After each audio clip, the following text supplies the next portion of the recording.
Hola, ¿cómo están? Bienvenidos a una nueva edición de Conectados Online, donde conversamos acerca de la actualidad de nuestro país y la contingencia, acá en Cámara de Diputadas y Diputadas de Chile.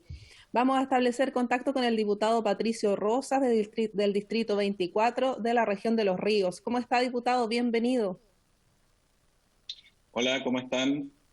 Acá con harta lluvia. Estamos pasando el invierno que ustedes todavía no conocen.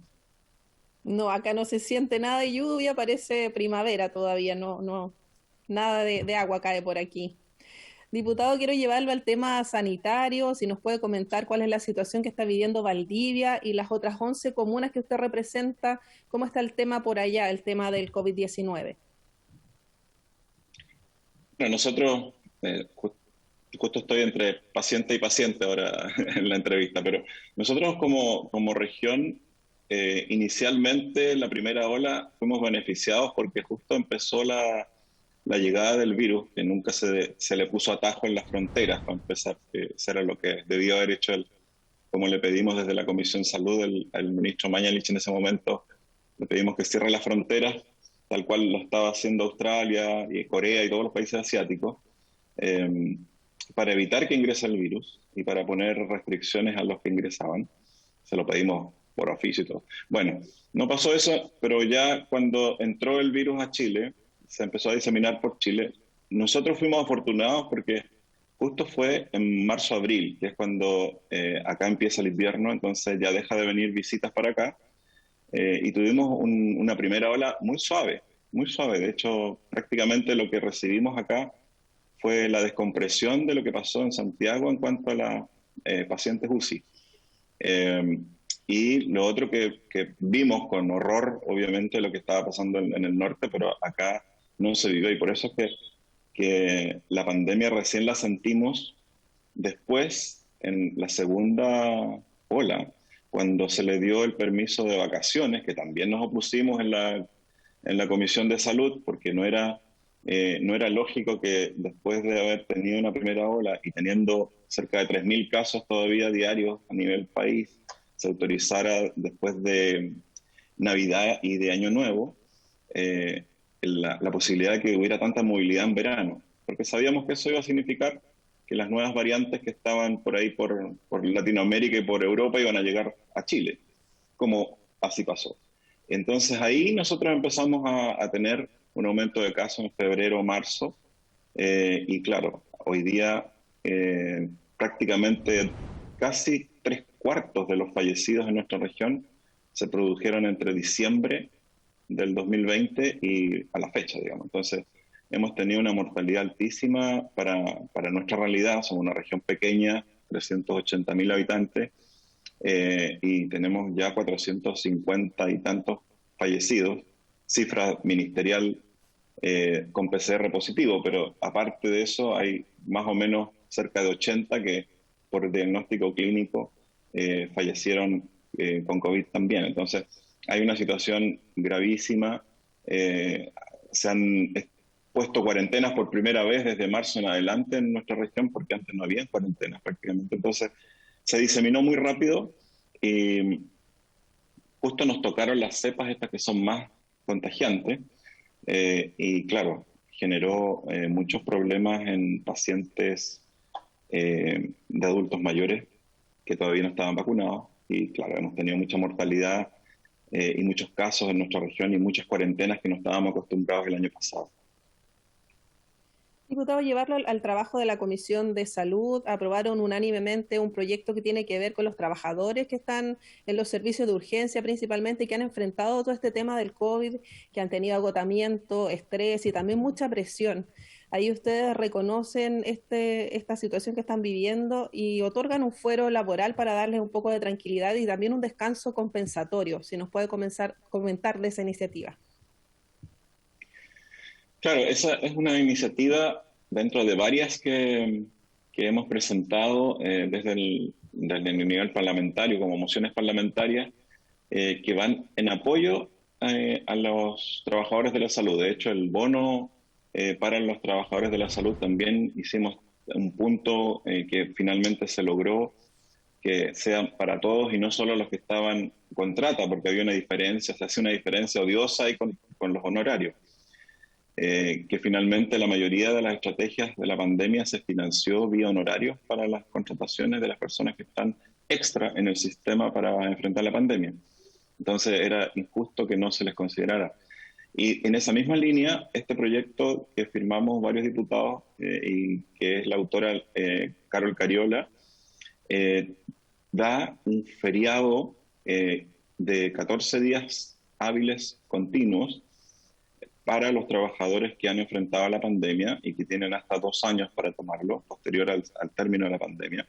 Y a la vez genera un fuero, sobre todo entendiendo que no, para que tengan la estabilidad hasta 2 años posteriores a la pandemia, y estabilidad, digo, para los que han sido contratados honorarios, porque aquí estamos hablando de mucho personal que está honorario por el tema de la pandemia, y entendiendo que la post-pandemia, que es toda la rehabilitación que vamos a tener de los casos secuelados por el COVID, que es un tema que no se ha hablado mucho, también va a necesitar de personal sanitario. Así que esa es la orientación, tuvo un apoyo unánime en la tramitación en la comisión y entiendo que ya la próxima semana va a ir a sala. Perfecto, una buena noticia para todos ellos que están haciendo una labor increíble respecto al tratamiento de los enfermos que están hospitalizados principalmente. Diputado, llevarlo al tema de los anuncios presidenciales. El presidente anunció un fondo extraordinario para el COVID de 2.000 millones de dólares. ¿Qué le parece esta iniciativa? Aunque ahí también incluyó otros temas, como el hospital digital, la salud mental, la lista de espera y las cirugías. Como que no sé si al final es exclusivamente para el COVID o no. ¿Qué le parece este anuncio presidencial? Bueno, 2.000 millones de dólares en el fondo es la post-pandemia, que viene una segunda pandemia que tiene que ver con las listas de espera que no han sido resueltas por la situación en que los hospitales están, por una parte, no pueden dar la seguridad de un paciente que entre por una cirugía electiva que no salga contagiado, porque hay muchas camas que están ocupadas por pacientes COVID. Por lo tanto, se generaron muchas restricciones para todo lo que significa cirugías electivas. Segundo, que además muchos pabellones están tomados para salas UCI reconvertidas. Entonces, tienes pabellones sellados porque ahí tienes pacientes ventilándose, que los has transformado en UCI. Entonces, la realidad no está para haber avanzado en las listas de espera en este momento, electivas sobre todo. Las de urgencia se siguen haciendo, porque tienen su ciclo y todos sus recorridos dentro del hospital seguro, pero esas son las de urgencia. Pero tenemos la aprehensión de que 2.000 millones de dólares puede parecer una cifra grande, pero en realidad es una cifra pequeña si uno lo mira, teniendo en cuenta los 29 servicios de salud, los 65 hospitales de alta complejidad y la cantidad de pabellones que significa activar para el manejo de lista de espera. Solo en eso. No mencionó el tema que te mencionaba recién de todo lo que es secuelado COVID, que es un tema que va a generar mucho costo para el sistema de salud, porque son pacientes que tienen más o menos 6 meses de terapia, fisioterapia, quimioterapia y respiratoria para poder recuperarse, y muchos de ellos no se recuperan y van a generar también atenciones domiciliarias por todo lo que significa el manejo del oxígeno domiciliario. Muchos van a quedar con cánulas traqueales. Es una realidad que no pensábamos que íbamos a vivir. Y por otro lado, el tema de los trabajadores, la cantidad de burnout, de trabajadores que han sido dañados tanto por que se han enfermado de COVID o psicológicamente por el estrés de hacer turnos continuos o turnos cada un día, cada 24 horas hacen turnos algunos porque no hay más profesionales que se pueden dedicar a las UCI. Creemos que es insuficiente los recursos como para, por una parte, ayudarles, tratarles y reemplazarles. Entonces ahí creo que es muy poco pensando en todos los objetivos que le puso en el listado para qué era. Perfecto.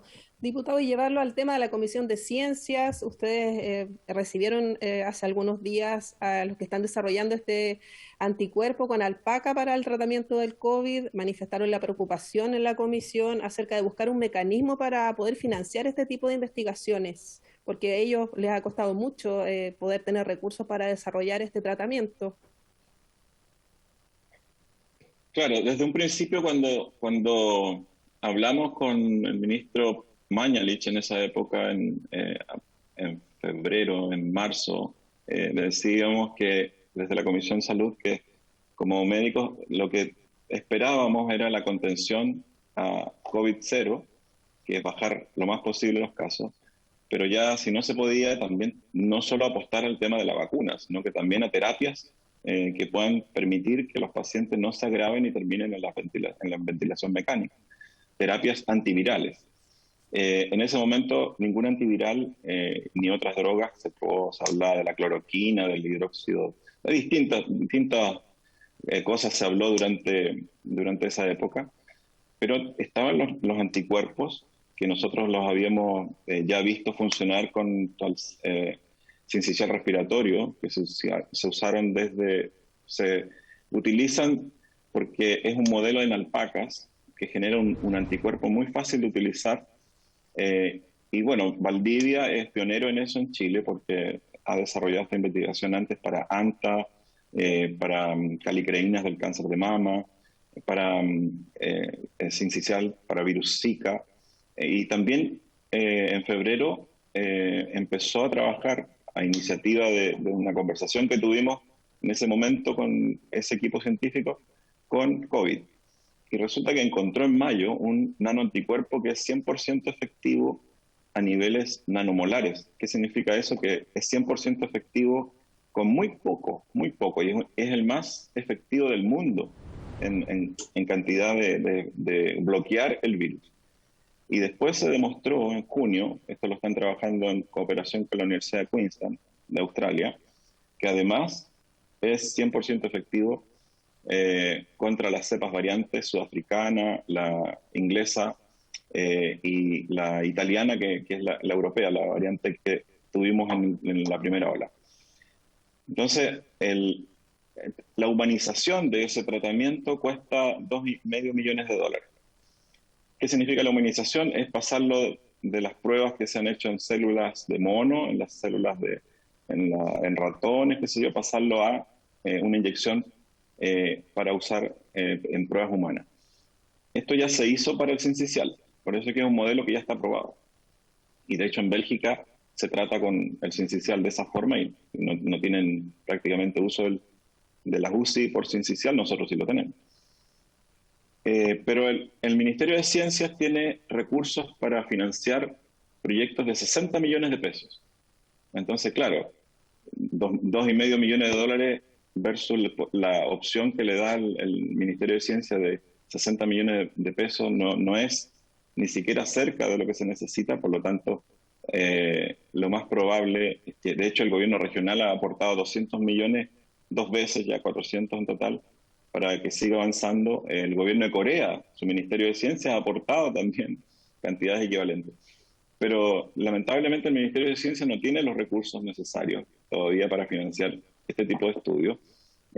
Y esa es la realidad. Entonces, por eso pedíamos que el presidente ponga recursos extraordinarios, porque eso lo puede hacer el presidente, para una terapia que es efectiva, que es 100% transmutable a un uso del paciente. De manera que si tenemos las vacunas, por una parte, y tenemos una terapia efectiva, podamos evitar en el 100% que los pacientes lleguen a la UCI. Sí, pues esperemos que se Eso sigan en peras y desarrollando esa manzanas, pues investigación y qué traté de resumirlo y importante. explicarlo. Traté de Qué importante resumirlo y además que esta explicarlo en investigación simple. se realice desde regiones, desde la región de los ríos de Valdivia, desde la Universidad Austral justamente. Diputado, nos quedan muy poquitos minutos. Preguntarle el tema de la ley, de que ahora se va a ley, el tema de evitar esta alza en las ISAPRES. Son 3 mociones parlamentarias, donde usted también es autor de una de ellas. Es una buena noticia para los afiliados a este sistema de salud. Así es una moción parlamentaria que presentamos el año pasado. Cuando estaba iniciándose la pandemia, presentamos varias mociones parlamentarias para evitar el alza de precios que sabíamos que iba a pasar con los elementos de protección personal, con el alcohol, con los desinfectantes, los medicamentos. También presentamos una para el tema de los alimentos y otra que iban en los planes de las ISAPRES, porque también era un tema que sabíamos que se podía producir. Y lamentablemente el Ejecutivo dijo que no, que ellos iban a hablar con las ISAPRES y que se iba a consensuar, así como una conversación de amigos, y bueno, lo frenaron el proyecto. Finalmente decidimos, por mayoría, seguir la tramitación y lo vimos en la Comisión de Salud. Se votó a favor y va a presentarse, se presentó en sala y también se votó a favor en sala, la imposibilidad de que se cambien los planes, cambien las condiciones, aumente de valor, o se elimine a alguien de los beneficiarios producto en el periodo de catástrofe y hasta 180 días posterior al periodo de catástrofe, cosa que es lógico, porque no puede ser que en un periodo de catástrofe a las personas se les deje sin su seguro de salud, sobre todo con los discursos que había tenido el presidente de las ISAPRES, que decía que no le podían obligar a atender enfermos. Ahí demuestra claramente que su óptica es el negocio, así que sabíamos que en términos de la catástrofe no iba a estar del lado de los pacientes. Claro, bueno, y reconocer también estas alzas, estas cartas que llegan, y ahora la Superintendencia de Salud también estaba siendo parte para evitar estas alzas. Eso también es un avance que ha ocurrido en nuestro país, y no recurrir a un abogado para evitar el alza en el plan de ISAPRES. Claro, y es necesario que la institucionalidad se haga parte de la defensa de los afiliados, de las personas, y no de las empresas. Esa ha sido una gran diferencia en este gobierno, que lamentablemente ha perdido el rumbo en ese sentido. Las instituciones que se supone que tienen que proteger a los consumidores, a los ciudadanos, a los afiliados a distintos sistemas, están protegiendo los intereses más de las empresas, o dilatando una solución, o no haciendo las inspecciones adecuadas. Yo creo que eso los retrata de una manera terrible. Después del 18 de octubre, como que no entendieron nada. Bueno, diputado, muchas gracias por esta conversación, por poder profundizar acerca de los temas de salud que son tan importantes para la población. Estamos todos interesados en que esto evolucione y podamos salir de esta pandemia. Así que muchas gracias por este tiempo. Bueno, gracias a ti por la entrevista, y bueno, lamentablemente la pandemia todavía nos va a acompañar este año y el próximo. Tenemos que seguir cuidándonos. La mascarilla, la distancia física van a seguir siendo un tema del diario vivir, pero la vacunación de a poco va a ir disminuyendo la cantidad de casos y las complicaciones. Eso esperamos. Muchas gracias. Un abrazo a nuestros auditores, a quienes nos siguen y nos ven y nos escuchan por nuestras plataformas digitales. Que estén muy bien. Un abrazo desde Los Ríos. Chao, chao.